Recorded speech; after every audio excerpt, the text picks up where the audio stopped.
start. Okay, so good morning everyone. So today we'll be discussing about roots of polynomials. So first we investigate the relations between roots and coefficients of a polynomial. So we start with the first theorem, which is the factor theorem, which says that a number a is a root of a polynomial fx if and only if x minus a divides fx. Right, so this is a very well-known theorem, should be known, I think, very basic. And then we have the second theorem, which says that if there is a polynomial fx of degree n which is greater than or equal to 1, and if it has complex coefficients, then fx has exactly n roots and they are not necessarily distinct. So if these roots are given by like n roots, so b1, b2 till bn, then I can factorize fx as the following.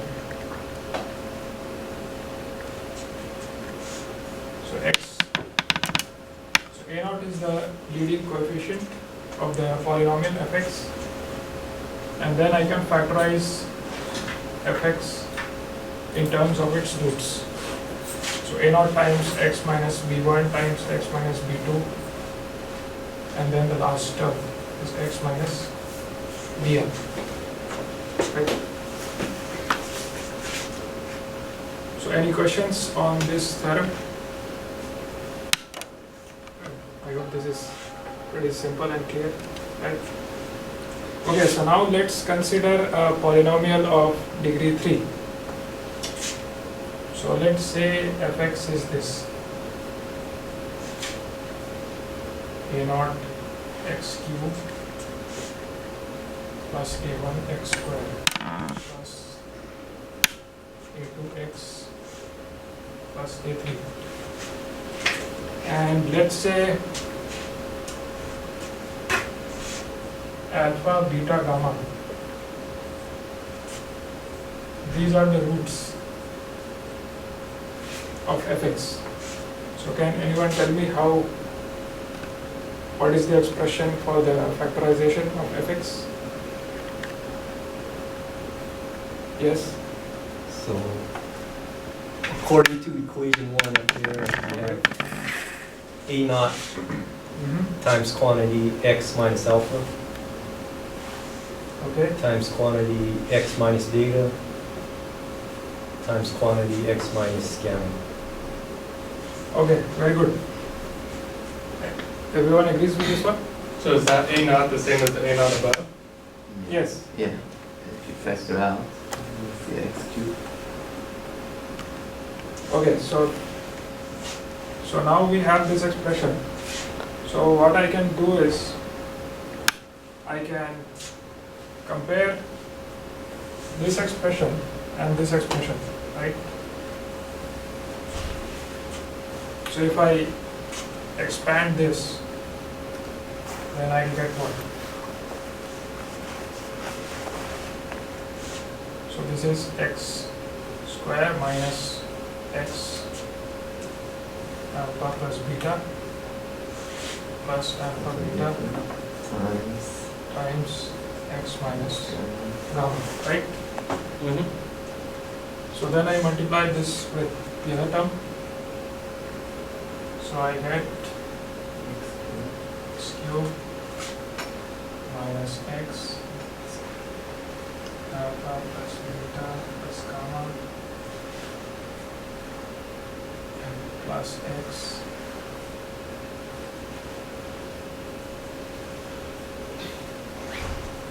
alpha and minus, right? Everyone agrees with this one? Okay, so now I compare this expression and this one. So So I compare the coefficients of all the powers of x in these two expressions. So I can write, so a naught, we are fine with x cubed, right? A naught is the coefficient. Okay, so this should be x squared. So if I compare the coefficient of x squared, then I'll get what? Alpha plus beta plus gamma Minus is A1. equal to, yes, Minus A1. minus a1, are you sure? Over E naught. Over E0. Yes, so this is a1, Yeah. right? And then what is alpha beta plus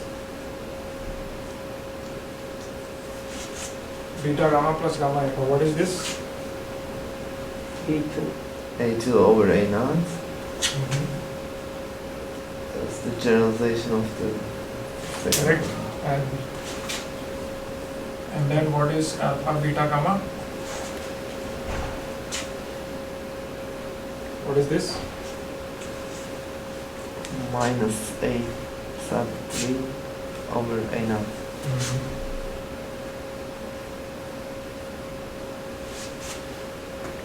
Okay. So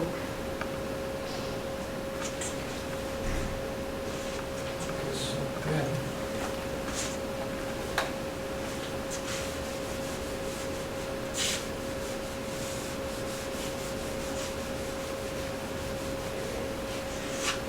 okay, so this is for a third degree polynomial, correct? So suppose I have a fourth degree polynomial.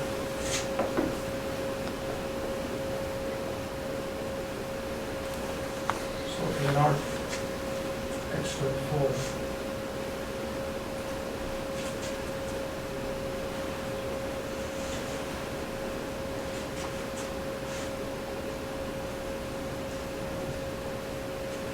Okay, and say the roots of fx are alpha, beta, gamma, delta.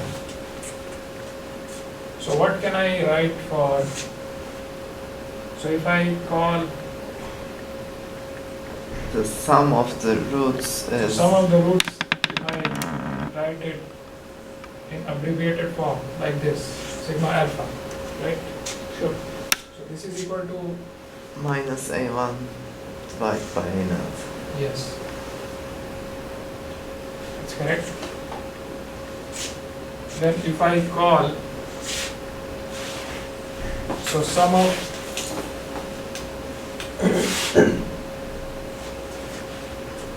the sum of all the products taken two at a time. So what is this equal to? A2 over A0. Yes. Then you have And the then what is sum alpha, of, beta, gamma. this is equal to? Yes? A3 over A0. Negative A3. Oh, Yes. yeah. So there is a negative sign. Finally, alpha, beta, gamma, delta is equal to? A4. A4 over A0. Right. Okay. So now that we understand the relation between the roots and the coefficients, now let's see an example.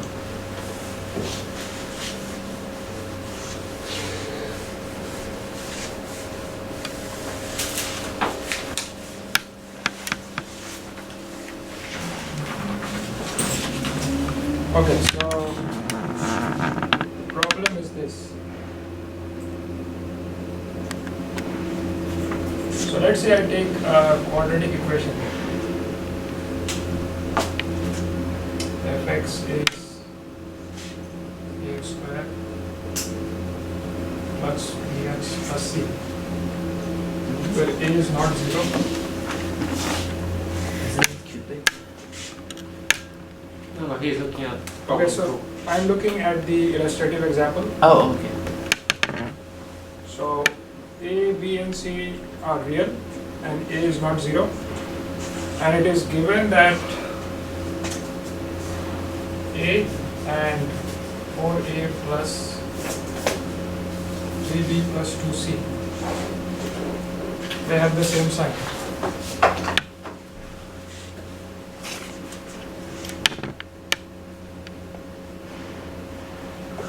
Right? So this information is supplied.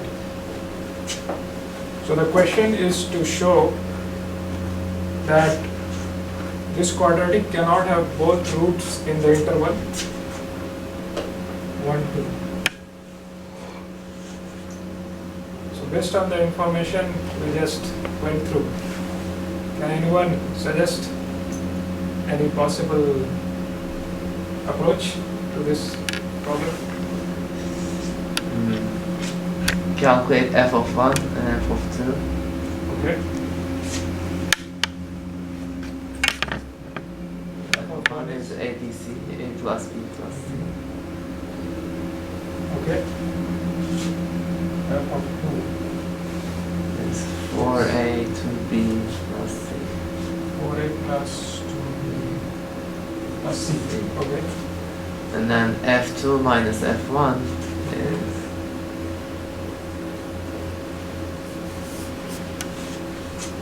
Okay, this is equal to what? 3A plus B. A plus B. That's it, right? Okay, what do you do after that?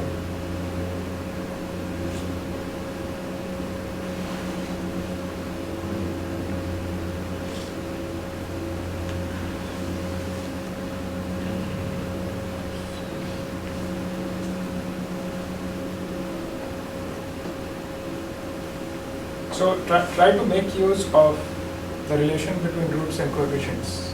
So that is one hint. Yeah, this sum f of 1 equals at the same time. So try to write down these expressions first, and then try to make use of this information. So that's in your notebook. You can write down these expressions and then try to make use of this information and see if you can find any relation.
Okay, so I'll give you one small hint. So it is given that A and 4A plus 3B plus 2C have the same sign. So okay. So what is this term? This term is, what is the sign of this term? Positive. Yes. Okay, B over A is Mhm. the minus the sum of the roots. Yes. So this, so if the roots are alpha and beta, so I can write this as, And C over A is the product. yes. So I can write this term is positive, but then if I simplify this, this will be 4 plus 3B over A plus 2C over A, and then we know that for this alpha plus beta is is minus B over A, and alpha beta is C over A. right. So now we make use of this to replace B over A by minus alpha plus beta and C over A by alpha beta, right? So after this, what can we do? Any suggestion?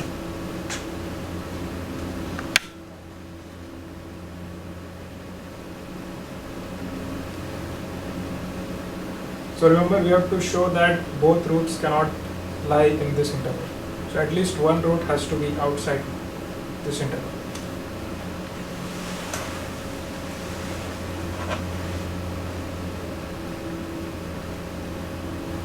And you have this expression now. And you know that this is positive.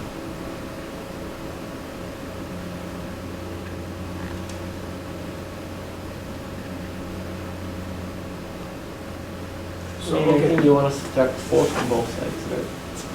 Where? Oh, from here? 4 and just your expression is greater than or equal to 0 and subtract 4 and see what happens. Okay, subtract 4 from here, you mean? Yeah. No. I don't know. See what happens. Okay, so you are saying so minus 4.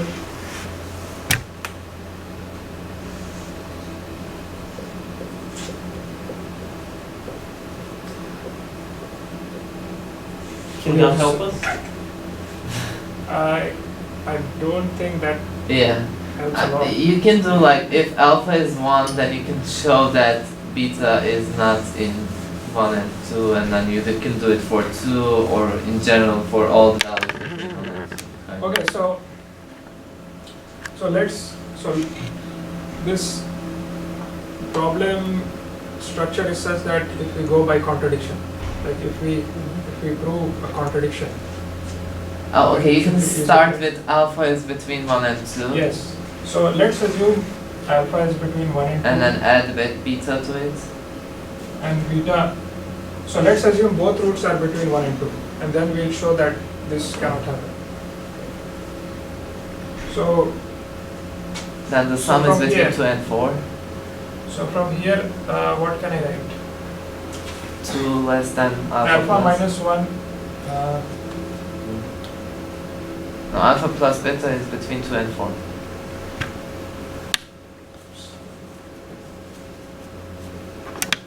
Alpha minus 1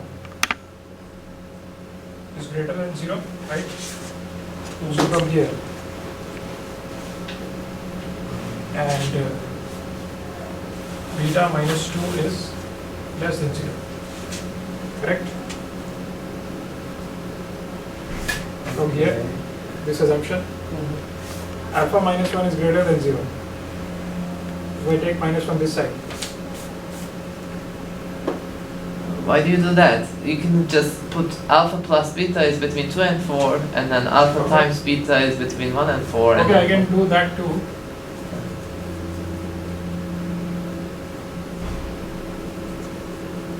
And then, Okay, but how does that help? yeah, then put it there.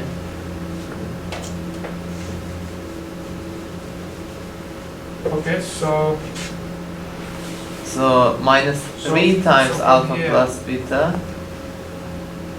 minus 12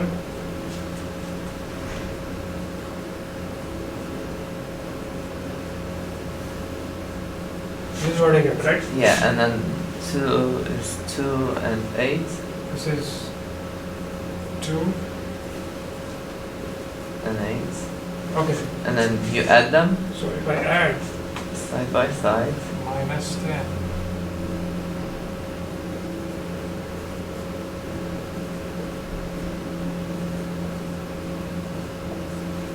so 8 minus 6 is 2. 2, okay. And then you add And then 4. Sorry,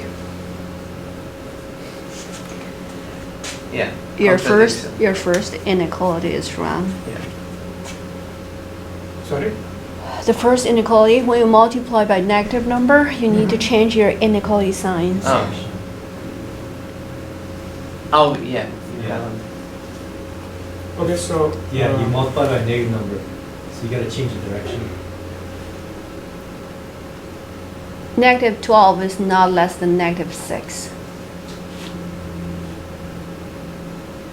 It is. Oh, this is correct, right? It is. He changed it. He He changed it. did change it. He did change He it. changed the Oh, he order changed of the sign. numbers. Okay, sorry about that. He Go did. ahead. Okay, so you get this, right? Oh, but this didn't help. So, but this doesn't help much, Yeah, it's still, yeah, 0 is in there, so. right? Okay, so let's, We're saying alpha and beta are the roots, right? yes, And you're not including 1 in the interval, or are you including? no, 1 in the we are not interval? including one. Because if you take 1 and 1 to be the roots, like it's a double root, then it fails automatically because it does equal 0. You plug 1 for alpha and 1 for beta. Okay, suppose, okay, so that is a specific case. Yeah, So we need to prove it but for that's the, a counter example, isn't it? It's already that's all you need, one example. but A, B, and C are No, you like need to show that general. all roots. for all, like for all A and B, A, B, and C. Because if you assume roots to be equal, then you are imposing the condition B square equal to 4AC, right? So, but this we have to show for general A, B, C. So, okay, so let's get back to what I was trying to say here.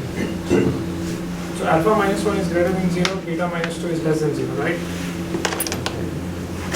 And then from here, I can write alpha,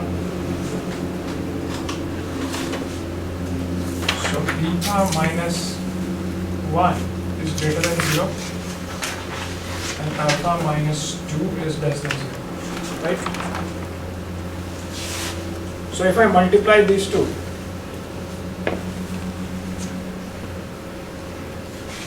so this product, this is less than 0, right? This is positive, this is negative, so the product is negative, Okay. right? And from here,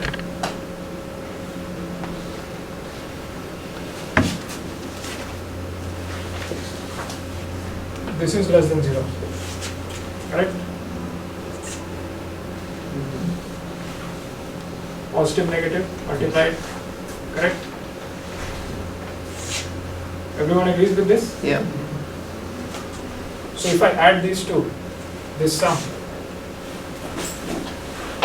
then the sum should also be less than 0, right? Yeah. Yes. Correct? Yes. So if I add this, I'll get Yeah.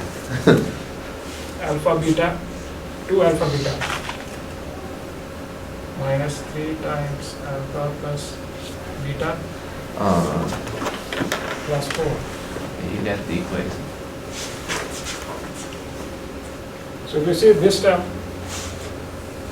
it's exactly this, correct? What Yes. are the chances of that? So then this is clearly a contradiction, because by the condition we require this term to be positive, not negative, right? But we showed that if both roots are in 1 and 2, then this has to be negative, right? So we prove this by contradiction. Thank you.